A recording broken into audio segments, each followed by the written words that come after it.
মানুষের সাথে কথা বলবো।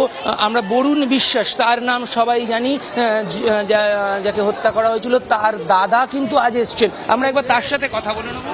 এখানে রয়েছেন বরুণ বিশ্বাসের দাদা। আচ্ছা, আজ আপনি এখানে এসেছেন কেন, বা কি কারণ, বা কি বলবেন?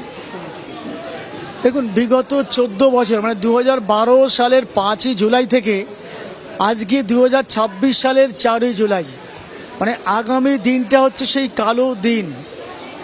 সেই দিনের আগের দিন আমরা আজকে মুখ্যমন্ত্রীর দরবারে বিগত 14 বছর আমাদের পরিবারের তরফ থেকে আজকে যে উদ্দেশ্য নিয়ে এসেছি এবং যে কথাগুলো বলছি, সেই কথাগুলো আমরা প্রকাশ্যে বলতে পারিনি।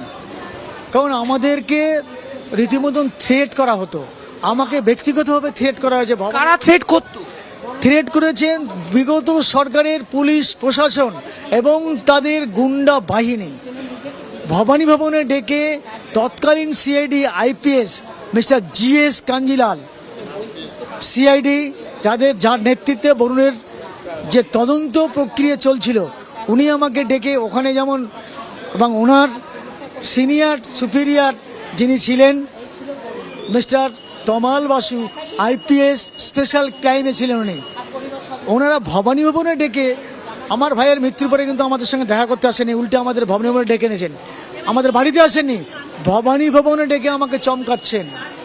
এবং সেটা এমনই একটা ঘটনা, 2012 সালের 25শে জুলাই সকাল 11টায় আমাকে অ্যাপয়েন্টমেন্ট দেয় যে আপনি আসুন, আপনার ভাইয়ের বিচারের ব্যাপারে, তদন্তের ব্যাপারে কথা বলবো। আমি যথারীতি সকাল 11টার মধ্যে ঢুকি। Mister GS Kanjilal IPS CID ওনার ঘরে আমাকে নিয়ে যান।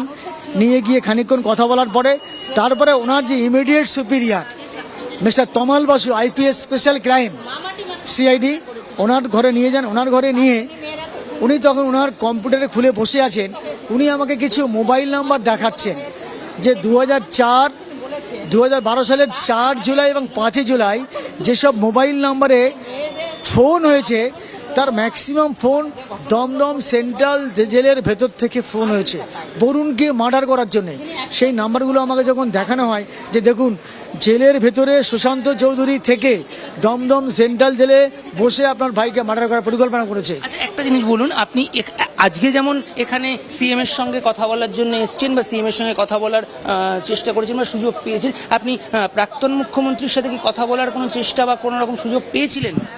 আমরা তৎকালীন মুখ্যমন্ত্রী মাননীয় মমতা ব্যানার্জির কাছে আমাদের পরিবারের তরফ থেকে বাবা মাকে দিয়ে একটা চিঠি লেখানো হয়েছিল যে মানবিক মুখ্যমন্ত্রী সম্বোধন করে আমার এরকম একজন সন্তান, যে সন্তান সমাজকে রক্ষা করতে ছিল, তাকে এভাবে হত্যা করা হলো। আমরা আপনার সঙ্গে সাক্ষাৎ করতে চাই, সাক্ষাৎ করে আমার সন্তান সম্পর্কে কিছু কথা আপনাকে বলতে চাই। তৎকালীন মুখ্যমন্ত্রী আজ পর্যন্ত সেই চিঠির কোনো উত্তর দেননি। আমি রাইটার্স বিল্ডিংয়ে গিয়ে আমি নিজে গিয়ে জমা করে এসেছিলাম রিসিভিং সেকশনে। আজ পর্যন্ত সেই মুখ্যমন্ত্রী কিন্তু কোনো রকম সদুত্তর দেননি। কিন্তু 14 বছর 15 বছর পরে এই সরকার পরিবর্তনের পরে এই যে নতুন সরকার, বিজেপির নেতৃত্বে নতুন সরকার, মাননীয় শুভেন্দু অধিকারীর নেতৃত্বে সরকার গঠিত হয়েছে, এই সরকারের কাছে যখন আমরা আবেদন করেছি, এই সরকার কিন্তু আমাদের আবেদনের সাড়া দিয়েছে। আজকে আমাদের কথাগুলো বলার জায়গা দিয়েছেন। আজকে তাই আমরা মাননীয় মুখ্যমন্ত্রী শুভেন্দু অধিকারীর যে জনতার দরবার, সেই জনতার দরবারে আমরা আজকে হাজির হয়েছি। আজকে আমরা আশাবাদী যে মাননীয় মুখ্যমন্ত্রী শুভেন্দু অধিকারী মহাশয় আমার ভাইয়ের যারা প্রকৃত অপরাধী, যারা ভাইকে ঠান্ডা ঘরে বসে মাস্টার মাইন্ড হয়ে মার্ডার করিয়েছে, তাদের অপরাধ থেকে খুঁজে বার করার জন্য রিইনভেস্টিগেশন বা রিএনকোয়ারি উনি দেবেন। যদি সম্ভব হয় হাইকোর্টের কোনো রিটায়ার্ড জাজকে যদি সিট গঠন করে দেন, সেই জাজের সুপারভিশনে, সেই জাজের নেতৃত্বে তদন্ত প্রক্রিয়া এগিয়ে চলবে এবং সেই ফার্দার তদন্তের সাথে যেন রিট্রায়ালও শুরু হয়। কারণ যে ট্রায়াল হয়ে গেছে, সেই ট্রায়াল একটা আসামিকেও তাদের নিজের কথা বলতে দেওয়া হয়নি, হুমকি দিয়েছে। আমাদের বাড়িতে আগের দিন, যেদিন আমাদের ডেট পড়তো বনগাঁয়, তার আগের দিন সুটিয়া ফাঁড়ির থেকে আমাদের বাড়িতে পুলিশ পাঠানো হতো, আগামীকাল যেন কোনো রকম নাম কারোর বলবেন না পাড়া। এখন কি চাইছেন মুখ্যমন্ত্রীর কাছে? আমরা এই মানবিক মুখ্যমন্ত্রীর কাছে আমাদের একটাই দাবি, আমাদের পরিবারের থেকে, আমার এইরকম একটা ভাই, একটা সমাজসেবক যে ভাই মাস্টারমশাই জনদরদি, তাকে যেভাবে মার্ডার করা হলো, তার মার্ডারের প্রকৃত তদন্ত করা হোক, ফার্দার ইনভেস্টিগেশন আর রিইনভেস্টিগেশন অ্যান্ড রিট্রায়াল। আমরা এই মাননীয় মুখ্যমন্ত্রীর কাছে এই দাবি নিয়ে এসেছি। একদমই শ্রেয়সী, আমি তোমাকে বলবো যে তুমি শুনলে যে প্রচুর রকম দাবি নিয়ে এখানে এসেছেন। পাশাপাশি আমরা এখানে বেশ কিছু সাধু তারাও কিন্তু এসেছেন, আমরা একটু চেষ্টা করব তাদের সঙ্গেও কথা বলার। তারা এখানে এসেছেন, তাদেরও একাধিক সমস্যা বা তাদেরও কিছু দাবি, তারাও মুখ্যমন্ত্রীর সাথে দেখা করতে চাইছে। আমরা তাদের সাথে একটু কথা বলার চেষ্টা করব। এখানে যারা এসেছেন একটু কথা বলার চেষ্টা করি। আচ্ছা, মুখ্যমন্ত্রীর সঙ্গে দেখা করতে এসেছেন? হ্যাঁ হ্যাঁ, কোথা থেকে এসেছেন, কি অসুবিধা নিয়ে এসেছেন? রানী রাসমণির বার্থ প্লেস কল্যাণী নদিয়া, ওখানে রামকৃষ্ণ মঠ আছে, রামকৃষ্ণ মিশন আছে। ওখান থেকে আমরা 3 জন সন্ন্যাসী এসেছি, 3 জন মহারাজ। আগে থেকে আমাদের কার্ড পাঠানো আছে, মানে আধার কার্ড। আমাদের সঙ্গে যোগাযোগ মাধ্যম হচ্ছে রূপম ব্যানার্জি। আপনাদের কি সমস্যা? আমাদের সমস্যা আভ্যন্তরীণ সমস্যা আছে। ওখানে গঙ্গার সাইড বাধায়, গঙ্গার ধারে রানী রাসমণির বৃহৎ স্নানের ঘাট করা, আমাদের ওখানে রাম লক্ষ্মণ সীতার বিরাট মন্দির আছে, একদম ইয়ের মতো আর কি,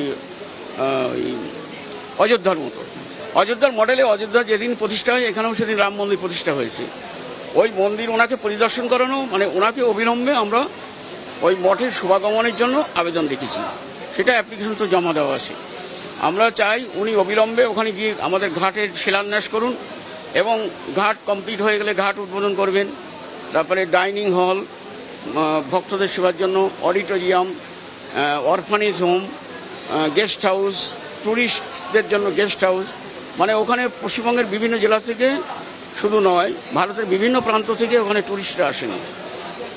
গ্রেট মানে solitary and learning solitary place on the river side Ganges. হ্যাঁ, আগের সরকার বা আগের মুখ্যমন্ত্রীকে আপনারা এ বিষয়ে কোনো কথা বলেছিলেন বা তার সাথে কোনো রকম কোনো যোগাযোগ হয়েছিল? আগের যে মুখ্যমন্ত্রী, উনি তো আমাদের সমস্ত ব্যাপারেই তুলাবাসদের আন্ডারে রেখেছিলেন। তুলাবাস যারা ওখানে লোকাল তুলাবাস ছিল, তারা আমাদের কাজকর্মের অগ্রগতি হতে দেয়নি। এমনকি আমাদের বিভিন্ন সেবা কেন্দ্রগুলো বন্ধ করে দিয়েছে। কেন? ওখানে প্রায় কয়েক কোটি টাকার প্রপার্টির উপরে আশ্রম রয়েছে। ওটা হচ্ছে আপনার খাস জমি ছিল, কিন্তু খাস জমি হলো রেকর্ড পর্সা, কাগজপত্র 95% আমাদের হয়ে গেছে। কাগজে ফাইনাল হবে লং টার্ম সেটেলমেন্টের LTS, সেটা 2021 সালে হয়ে যাওয়ার কথা। সেটাও জেলা পরিষদ থেকে প্রেশার ক্রিয়েট করে চেপে দিয়েছিল, সেটা বন্ধ করে দিয়েছিল।